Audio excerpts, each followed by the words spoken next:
Sanibonani ke bonke welo Ndlovukazi, ngiza nendaba wona uzanani nendlebe. Namhlanje ngizoxoxa ngestory samngani wethu othi nje yena ukhathelile ama-app omjolo. Uthi i-app ehlangene nomjolo nje uthi akayifuni, uyayisaba, uyayoyika, uthi wacishe waluza impilo yakhe ngenxa ye-app yomjolo.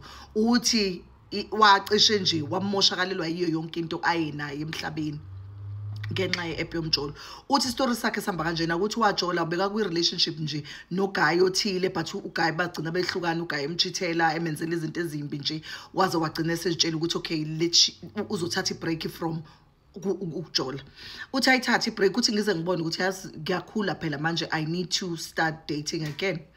Uthi abese engena kwi-dating site, esingesidaluleki igama layo.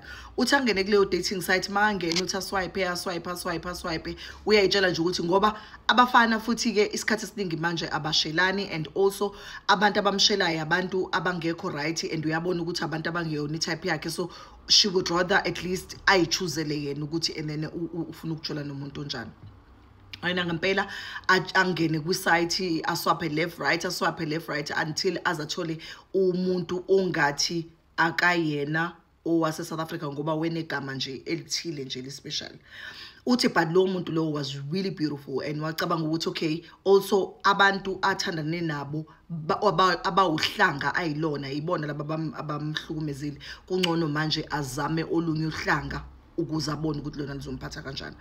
Uthi ke sahamba isikhathi bemeshile ke nalo guy lona, they exchange numbers ke, baqala ke bathumelana ama message ke ku WhatsApp ke, because uguy was really nice. Bathumelana ama message, babhalelana, sometimes baya video callana, nje kube mnandi nje no guy.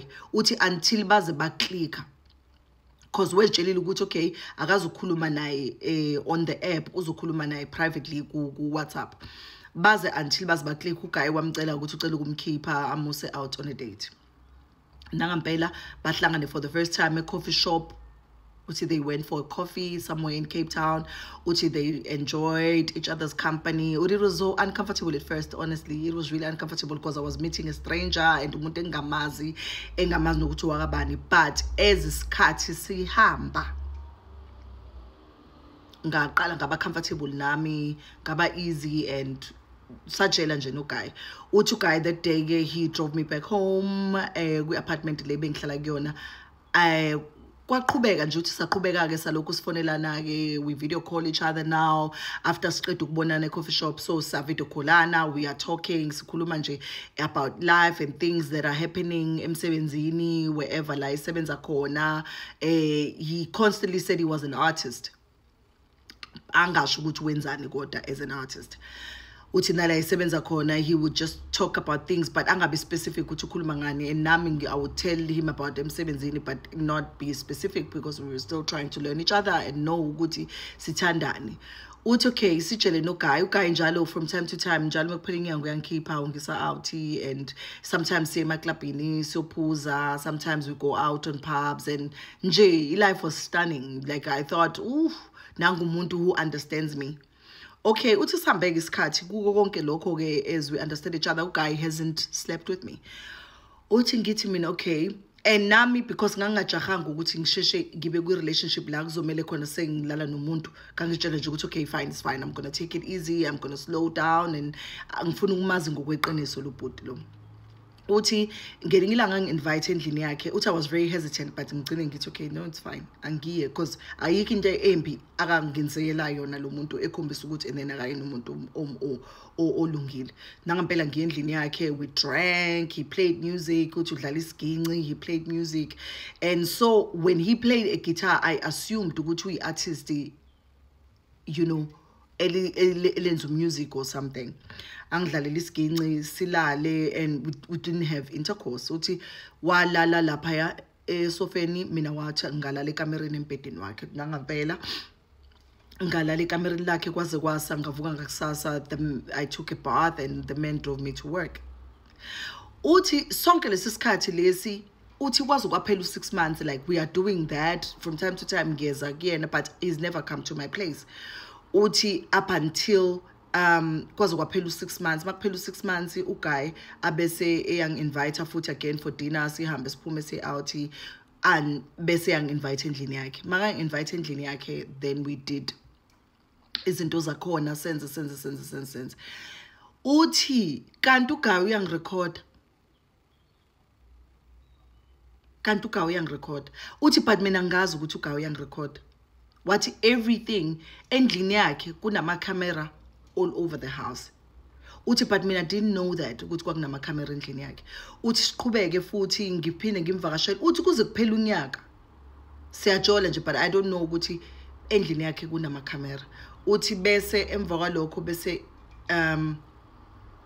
uGayi azathi enene ufuna ukuthi sithathe izinto seriously, so we need to stop going out on dates with other people on the app, because wayethe enene singaqhubeka we can date up until we figure things out ukuthi we like each other or not. Up until uGayi azangitshela ukuthi enene yeah sesingayeka manje ukuthi sihambe siye out on dates with abanye abantu, usefuna ukuthi enene ngibe boyfriend yakhe and ucela ukuyobona abantu basekhaya. Nangempela uGayi uthi ngimthathe ngimuse ekhaya, bashokhe ekhaya umlungu guys, bashokhe konke umuntu, but ke ngizitshela ukuthi bazo understand.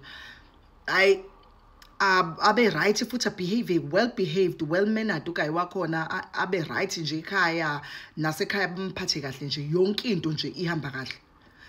Uthi shy futhi isikhathi I always go to his place, ngifike ngihlale khona singilale ngivuke sometimes ngimsebenzini nje kanjalo isikhathi kuze kuphela unyaka kwenzeka leyo nto. Awuzozwa yini ukuthi kushintsha mase kutheni ke after a year sesi couple manje in a sense, even though still ngingahlali naye because ungicelile ukuthi ufuna ngibe girlfriend yakhe. Awuzozwa yini isikhathi sihamba ke, ezisikhathi sihamba lo ngihlangana nabantu endleleni engathi like you ukwabona mawuhlangana nabantu engathi umuntu, mostly it was men, engathi uyangazi but it's like asmile maka ngibona, but ngixaye ukuthi why ngize ngimbuza, sometimes ngihamba naye ngimbuza ukuthi but why umonelo wamuntu is smiling at me, but I don't understand why. Athi no, maybe they just see that you're a beautiful woman. Uthi ngithule ngingasho lutho, but nje leyo nto leyo ingangiphathi kabi because it wasn't a lot of people, but mhlambe once a week I would meet abantu abawu2 that abazokwenza leyo nto leyo kungismilela like in an uncomfortable way. And sometimes what was weird ukuthi bebe ngismilela noma sengihamba ngedwa. Kungcono mangihamba naye, but mangingedwa it just felt a bit uncomfortable. Uthi lokhu uhlangana nabantu ke kanjalo balokhu bembuka nje azitshela ukuthi nene this is weird and this is really uncomfortable. Baqhubeke ke balokhu betshola neboyfriend yabo uthi sometimes kuyakwazi ukuthi kudlule 2 weeks engababonanga abantu abambukayo with that look and you know uncomfortable look. Uthi mind lo muntu lona, so ngiyahamba ke njalo ngihlale ngiya kwakhe and kwakhe kunama camera yonke indawo and mina bengingazi. Kuthe ngelinye ilanga ubhuti wakhona kusho ukuthi ezisikhathi sihamba sijole sibe ne misunderstanding nje la singabonanga ngasulinye, and it was something minor ukuthi uGayi bekufuneka afike ngo4 emsebenzini azongilanda. Kwasho ukuthi emsebenzini they make me work longer, waze makafika yena ngo4 ufika mina ngisasebenza emsebenzini angikwazi ukuphuma, and mangemtshela ukuthi no I can't leave umsebenzi then uyakwata ngaze ngaphuma emsebenzini ngo5. Mangiphuma emsebenzini ngo5 uGayi usekwatile, ngiyafika emotweni usekwatile, so abese yangitshela ukuthi asambe sendlini yakhe. Mangifika endlini yakhe then uGayi was just throwing tantrums. Okay, bese ngiyamtshela mina ukuthi no, but it wasn't something engenze ngamabomu emsebenzini, bathe enene ngeke ngikwazi ukuthi ngiphume ngakawuqeda umsebenzi. I throw a tantrum uGayi, then he behaved like he was fine and we started drinking emva kwalokho, and uGayi then he started elwa nami walo nami. Uthe suka lapho makaqeda ukulwa nami then wangincenga washo ukuthi and then uyangithanda uyaxolisa, but like ungishayile, like basically wase yancenga waxolisa uthe suka lapho wabethi and then uyangithanda wabe ngibamba, and then we slept. Uthi but nalapho ngangazi ukuthi okay kunama camera moslandlini angazi mina still. Uthi saqhubeka salala kwaze kwasa walokho exolisa ke ekseni nje ngingekho right, but ke salala naye that day. Ngahamba ngaye emsebenzini futhi waxolisa ukuthi ngeke azaphinda yenze lonto. Uthi nje kusho ukuthi nje uGayi manje ezesikhathi sihamba bese qala manje is verbally abusive, uthi psychologically abusive, uthi kunezinto nje azenzayo. Umeka ngangitholanga efonini uyaqala ugayi uyalwa, if emsebenzini usengifonela ngaso sonke isikhathi nje uhlala efuna ukuthi akhulume nami, useqala nje ezenza izinto nje as uncomfortable ugayi. Uthe esuka lapho ugayi ngelinye ilanga ngihlangane sengibuye emsebenzini ngalelo langa, so I went to my apartment azange ngilanda ugayi ngimtshelile because I just needed space. Bese ngiyahamba ngiye ku-apartment yami ngihlale khona, bese ngifonela umngani wami athi nakhona nje nomuntu ongiclose naye, umuntu omngani oyicolleague yami emsebenzini, athi hayibo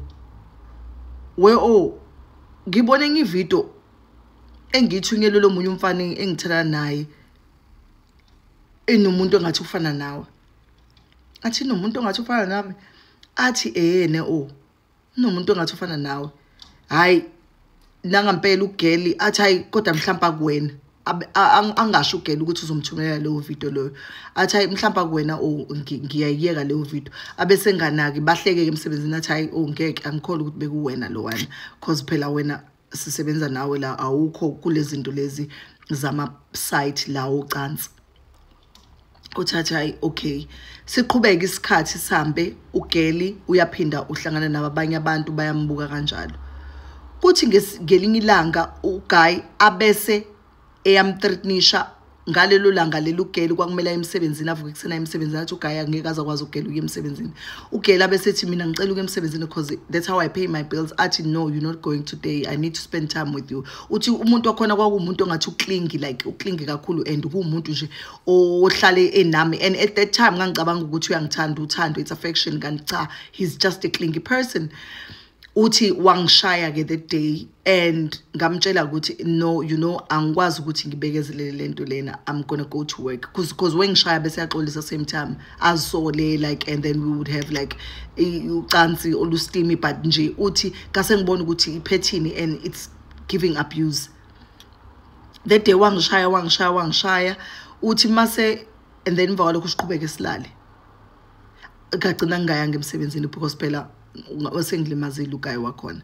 Bese ngizithuleke that day because also angangafuni ukuthi ngibe khona into engizoyenza ezomtriggerisha, because uthe akafuni ukuthi ngiye emsebenzini, and it becomes mean, and then abese ba nice. Ngasuka emva kwalokho later ngamtshela ukuthi can I go to the house? Wathi no, you're gonna go tomorrow. Okwamanje uhlala endlini, sahlala saqhubeka, we enjoyed. Uthi he was a person nje wethanda ukupheka, enze zonke izinto nje, ebe busy nje endlini. So mina I would sit there and just watch TV and not do anything until ngoba mase ngibona manje uthi yonke lento le ngoba angangenzile ukuthi endlini yakhe kusho ukuthi ngoba ungafuni ukuthi ngibone ukuthi kunama camera endlini yakhe. Uthi sahamba isikhathi, saqhubeka isikhathi ngahamba ke ngakusasa ngaye emsebenzini. Uthi manje emsebenzini ngakusasa wangivumela ngakusasa ngaye emsebenzini, ngasuka emsebenzini ngase ngiyaguduka ngaye endlini, ngase ngiyamtshela mangifika endlini ukuthi angikwazi ukuthandana nomuntu who's abusive, because I'm from a relationship that was really abusive and I can't go back to another relationship. Uthi mind you, look, ngamtshela ukuthi ngiphuma ku relationship abusive, so he's literally basically doing exactly what the other guy engihlukene naye who's black was doing. Abese, and uthi from time to time futhi mangisixabene wethanda ukungithuka ngibize ngokuthi ngale gama elibiza abantu abamnyama la South Africa, ngibize ngalelo K word. Uthi so nje ngabona ukuthi okay ngcono ngimali lo bhuti lo. Uthi nangampela ngamthumelela ke i-text yokuthi ngiyahlukana naye.